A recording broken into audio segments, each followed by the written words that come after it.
Have you ever wondered why the idea of hell grips our imagination so fiercely? Is it the vivid imagery of fiery pits, eternal torment, and demons wielding pitchforks that captivates us, or something deeper? The truth is, the concept of hell, as most people understand it today, is a carefully crafted narrative, shaped by centuries of cultural, religious, and even political influences. It's more than just a place of punishment. It's a symbol, a tool, and a powerful idea that has shaped humanity in profound ways. In this video, we're going on a deep dive into the origins of hell, stripping back the layers of history, theology, and art to uncover the truth about its evolution. You'll discover the surprising roots of hell in ancient traditions, explore how it was transformed over time, and learn the real motivations behind its most terrifying depictions. By the end, you'll see hell not as a divine certainty but as a concept shaped by human hands and human agendas. If you're ready to challenge everything you thought you knew about hell, this is the video for you. Don't forget to hit the subscribe button and help us reach our goal of 1,000 subscribers. Join a growing community of thinkers and truth seekers. Let's explore the depths of one of the most enduring mysteries together. Hell as we know it today didn't spring fully formed from the teachings of Jesus or the Bible. It has deep roots in ancient traditions, from Jewish to Greek and even Egyptian beliefs about the afterlife. For the ancient Jews, the afterlife wasn't a place of torment or eternal punishment. Instead, it was Sheol, a shadowy, neutral realm where all souls went after death, regardless of morality. Sheol wasn't a threat, it was an inevitable resting place. The Greek concept of the afterlife also influenced early ideas about hell. The Greek underworld, known as Hades, was a divided realm with sections for both the virtuous and the wicked. Some areas, like the Elysian fields, were idyllic, while others, like Tartarus, were grim and punitive. This variety reflects a complex view of the afterlife, one where judgment existed, but eternal torment was not universal. Egyptian beliefs added another layer of complexity. In Egyptian mythology, the afterlife involved judgment, where a person's heart was weighed against the feather of truth. If found wanting, their soul faced obliteration, not eternal suffering. The focus here was on moral accountability and consequences, not perpetual agony. When Christianity began to spread, it encountered and absorbed these diverse beliefs, blending them into its own evolving doctrine. Early Christian communities, however, focused on resurrection and redemption rather than punishment. Their emphasis was on hope and transformation, not fear of hellfire. Hell as we know it today didn't spring fully formed from the teachings of Jesus or the Bible. It has deep roots in ancient traditions, from Jewish to Greek and even Egyptian beliefs about the afterlife. For the ancient Jews, the afterlife wasn't a place of torment or eternal punishment.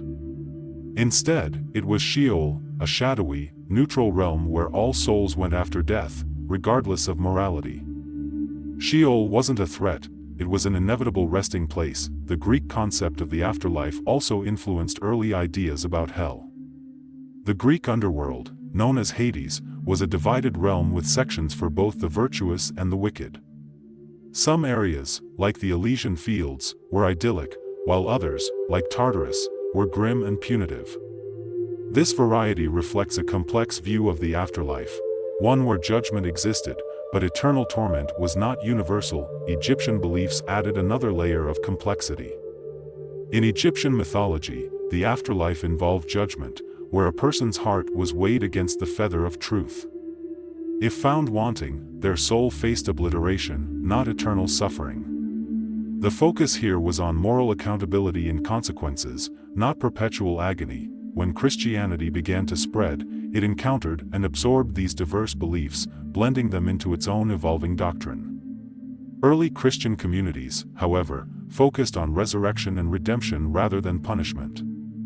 Their emphasis was on hope and transformation, not fear of hellfire. As Christianity expanded, it adapted these varied concepts into a framework that resonated with both Jewish and Gentile audiences. Sheol, Hades, and Egyptian judgment blended into a new narrative, one that was still in flux during Christianity's earliest centuries. However, it wasn't just theology that shaped hell. Social and political forces played a massive role. especially as the church sought to consolidate power.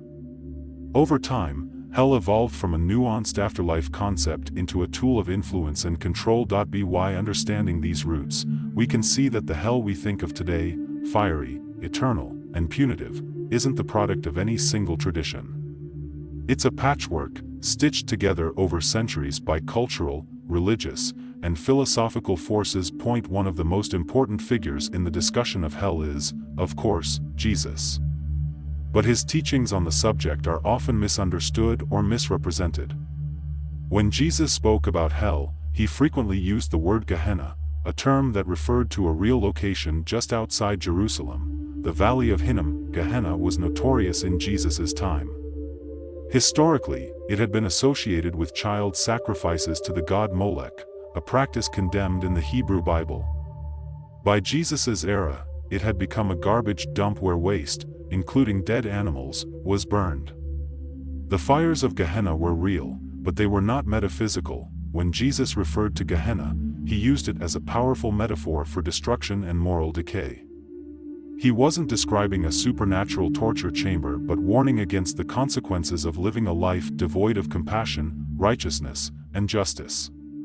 Gehenna symbolized annihilation, a place where the discarded and the corrupt were utterly destroyed. Crucially, Jesus' teachings emphasized redemption and transformation over punishment. The Gospels are filled with stories of mercy, forgiveness, and the boundless grace of God. This stands in stark contrast to the hellfire and brimstone rhetoric that came later. The emphasis on Gehenna as a metaphor is important because it highlights how Jesus' teachings were grounded in the context of his time. His audience would have understood Gehenna as a vivid warning, not a literal place of eternal torment. However, as Christianity spread, this metaphorical understanding of Gehenna began to shift. Early theologians and church leaders started to interpret these warnings more literally, setting the stage for the fiery hell we recognize today. The transformation of Jesus' teachings into a doctrine of eternal punishment wasn't inevitable. It was the result of cultural, theological, and political pressures that shaped the emerging Christian church. To fully understand the evolution of hell, we must look at the Jewish concept of Sheol. In the Hebrew Bible, Sheol appears frequently, but it is not a place of punishment.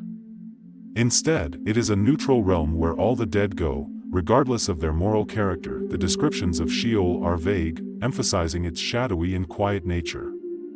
It is often portrayed as a place of stillness and silence, where souls exist in a state of sleep or rest.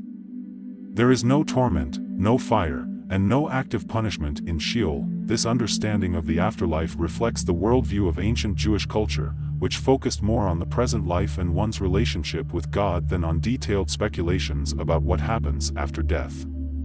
For the Jewish people, Sheol was not something to be feared. It was simply the natural endpoint of life. The concept of Sheol also lacked the moral divisions that would later define Christian views of the afterlife. The righteous and the wicked alike went to Sheol, suggesting a more egalitarian view of death. This contrasts sharply with the later idea of hell as a place of judgment and punishment. As Judaism evolved, new ideas about the afterlife began to emerge. By the Second Temple period, there were debates about resurrection, judgment, and the fate of the soul. These ideas would later influence Christian theology, but they did not yet include the notion of eternal torment. When Christianity emerged, it inherited this Jewish foundation. Early Christian writers referenced Sheol but adapted it to fit their developing theology. Over time, the neutral image of Sheol was replaced by more polarized concepts of heaven and hell. The transition from Sheol to hell highlights the dynamic nature of religious belief.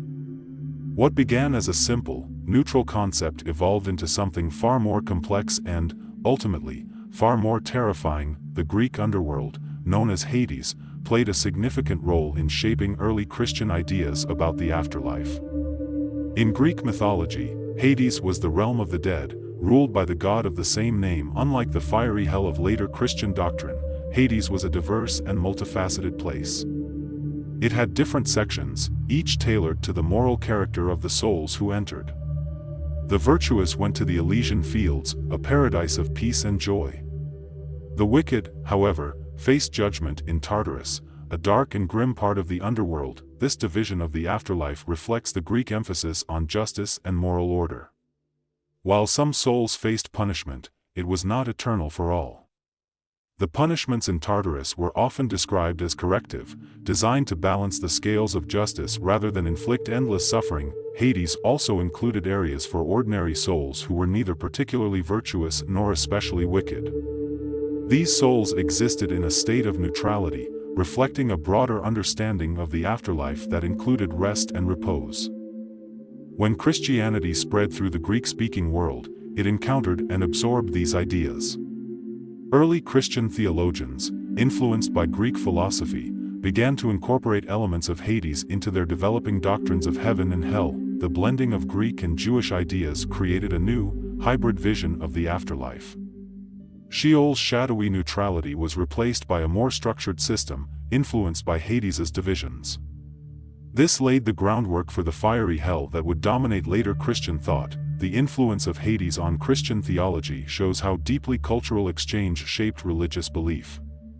The idea of an afterlife became more elaborate and detailed as Christianity spread, reflecting the values and beliefs of the societies it encountered. Gehenna, a word used frequently in the teachings of Jesus, serves as one of the most misunderstood concepts in the history of Christian theology.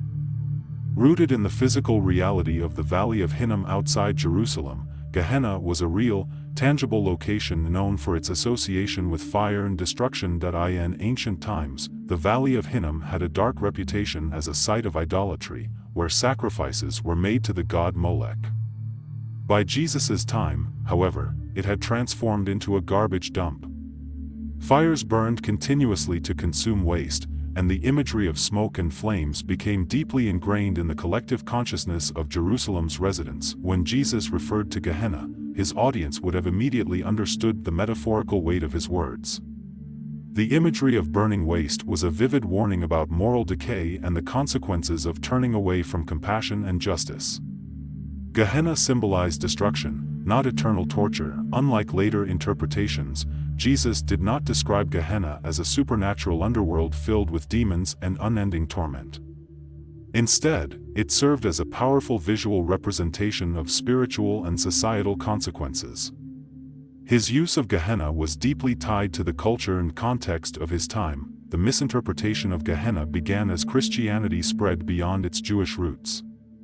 Non-Jewish converts, unfamiliar with the historical and geographical significance of the term, started to interpret it more literally. This shift marked the beginning of the transformation of Gehenna from a metaphor into a doctrine of eternal damnation. Over time, as church leaders sought to define the boundaries of orthodoxy, the symbolic nature of Gehenna was overshadowed by more rigid interpretations.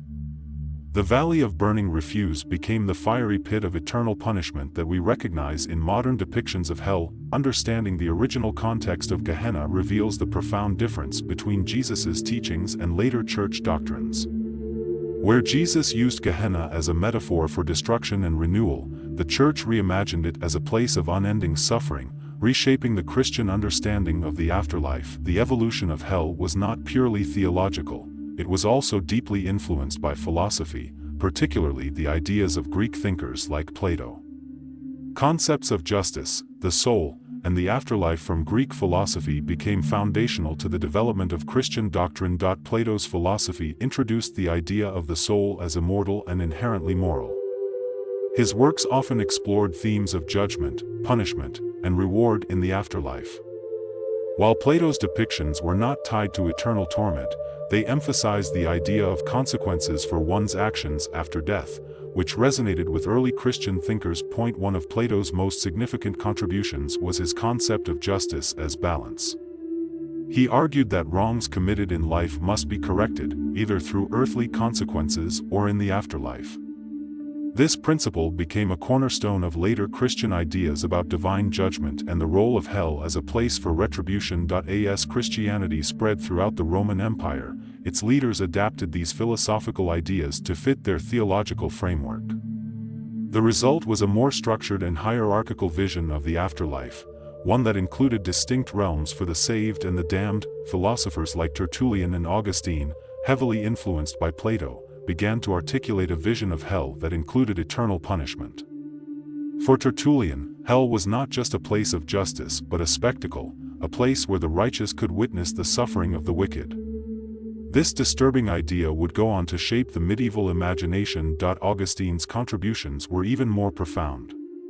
He argued that hell was eternal and inescapable, a necessary demonstration of God's justice. His writings, deeply influenced by Greek philosophy, became the foundation for Western Christianity's understanding of hell for centuries. The philosophical roots of hell reveal how human ideas about morality, justice, and the soul shaped the Christian imagination.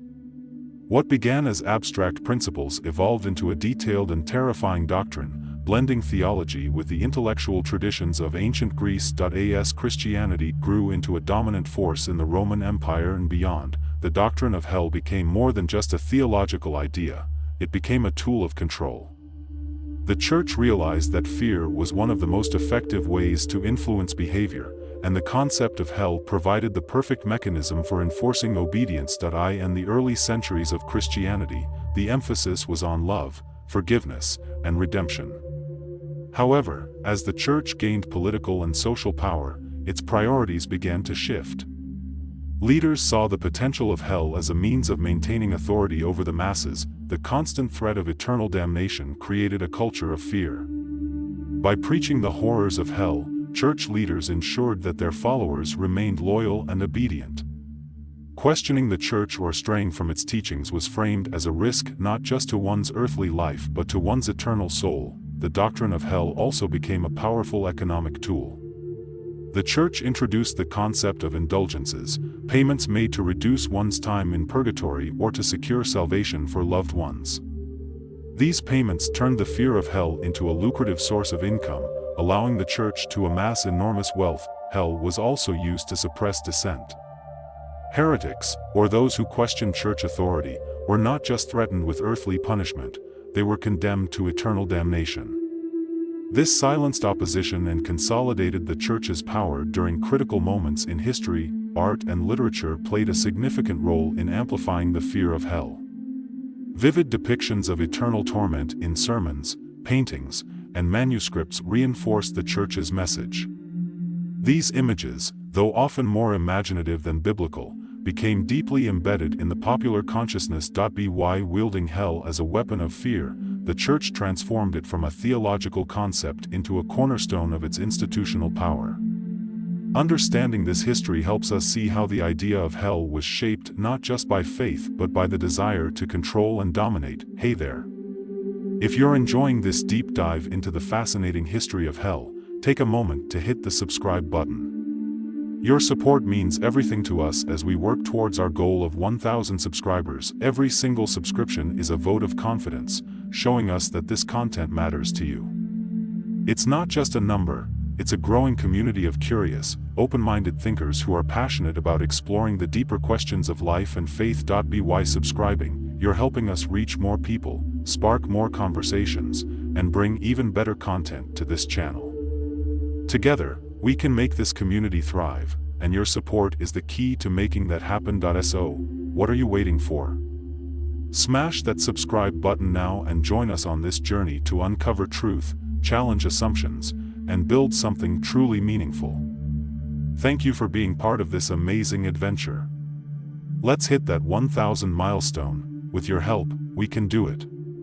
The Middle Ages saw hell evolve from a doctrinal concept into a vivid, almost tangible reality for many. This period was defined by dramatic depictions of hell in sermons, art, and literature, all of which served to reinforce the Church's authority and instill fear in the hearts of believers. One of the key ways hell was brought to life was through vivid sermons. Medieval preachers used graphic descriptions of torment and suffering to captivate and terrify their audiences.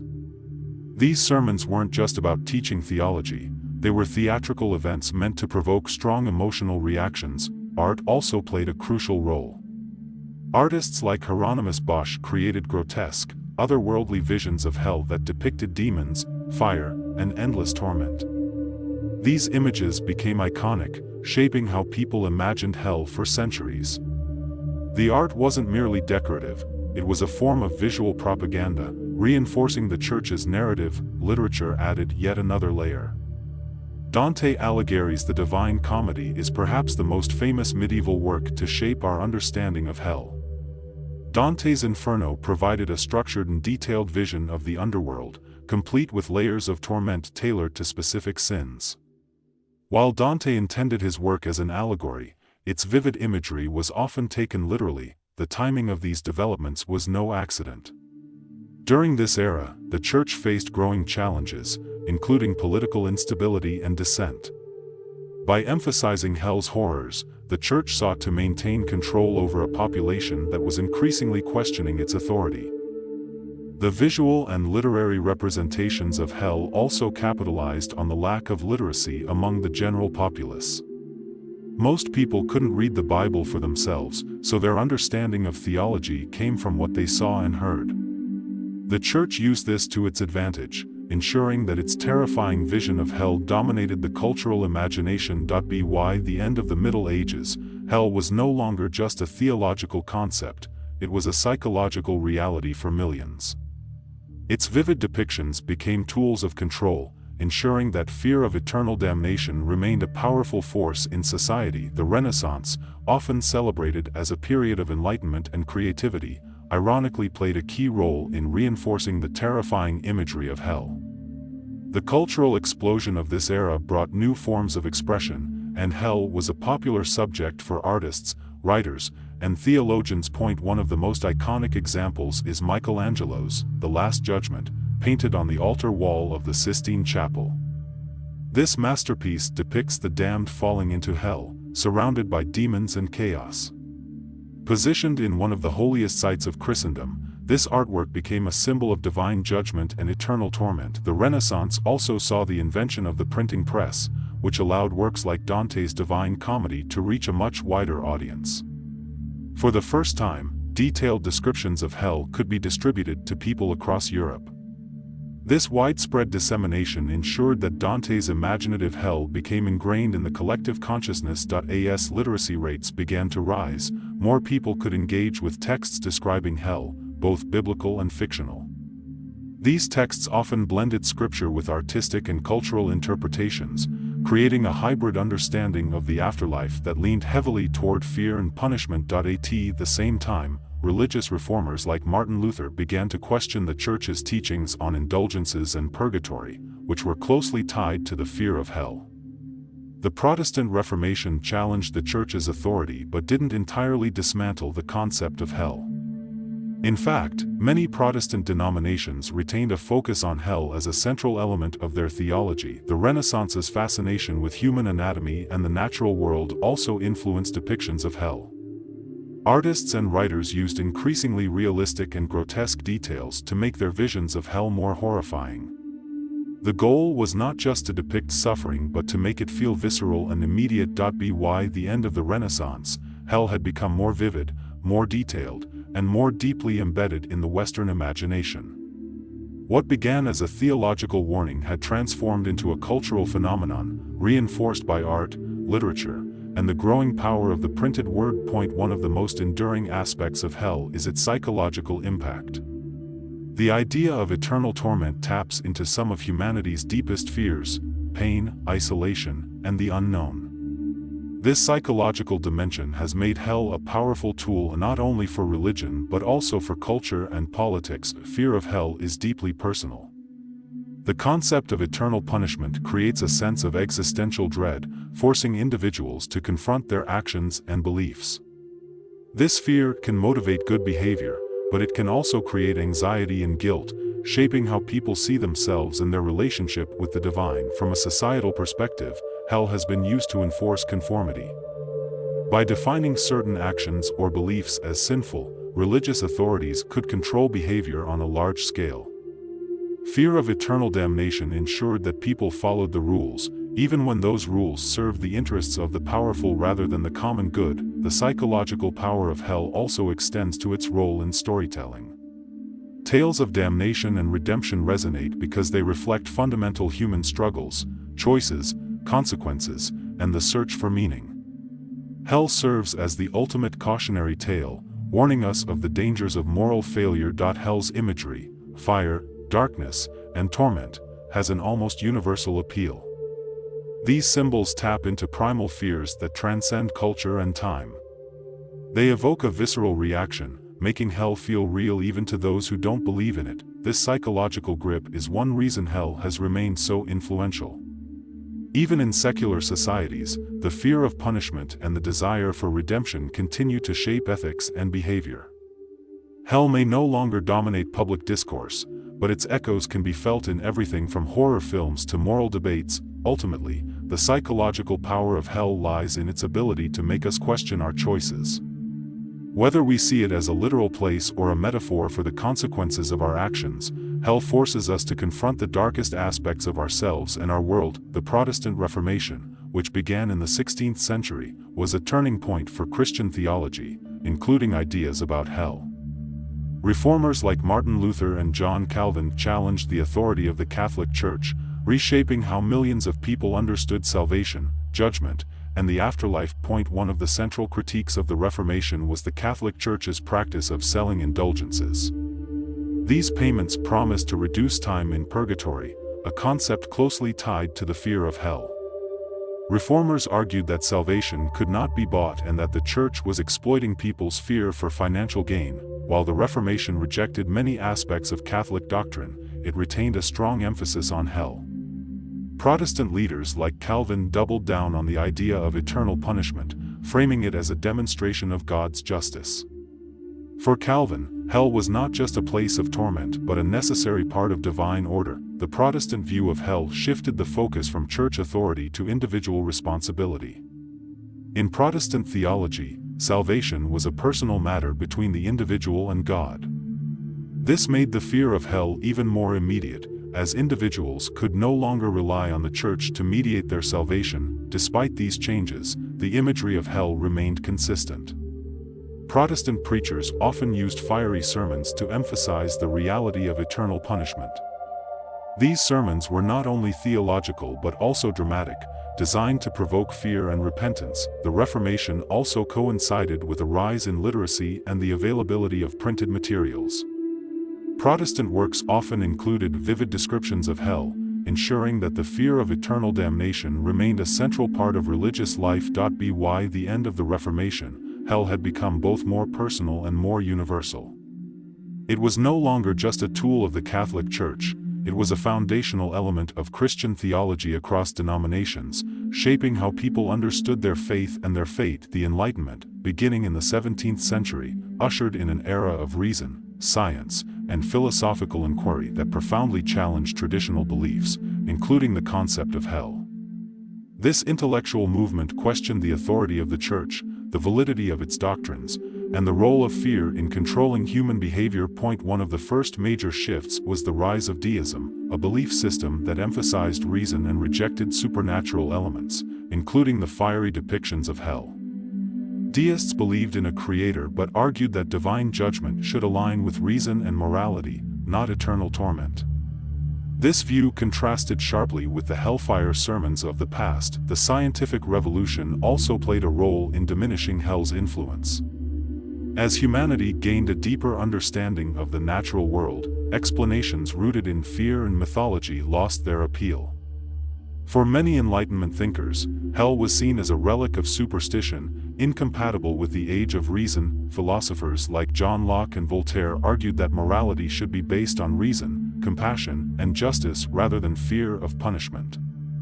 These ideas began to reshape society's understanding of ethics, moving away from the punitive focus of traditional religious teachings. This period also saw the emergence of universalism, a theological perspective that rejected the idea of eternal damnation. Universalists believed that a loving and merciful God would ultimately reconcile all souls, rendering hell unnecessary. This doctrine gained popularity among those who sought a more compassionate interpretation of Christianity. Despite these challenges, hell did not disappear. Religious authorities resisted Enlightenment ideas, doubling down on traditional teachings in an effort to maintain control. Hell remained a powerful tool, but its grip on the collective imagination began to weaken. By the end of the Enlightenment, the concept of hell had undergone significant scrutiny. While it retained its place in many religious traditions, it was no longer immune to question. This shift marked the beginning of a more pluralistic and critical approach to theology. In the modern era, hell has continued to evolve, reflecting changes in culture, theology, and philosophy.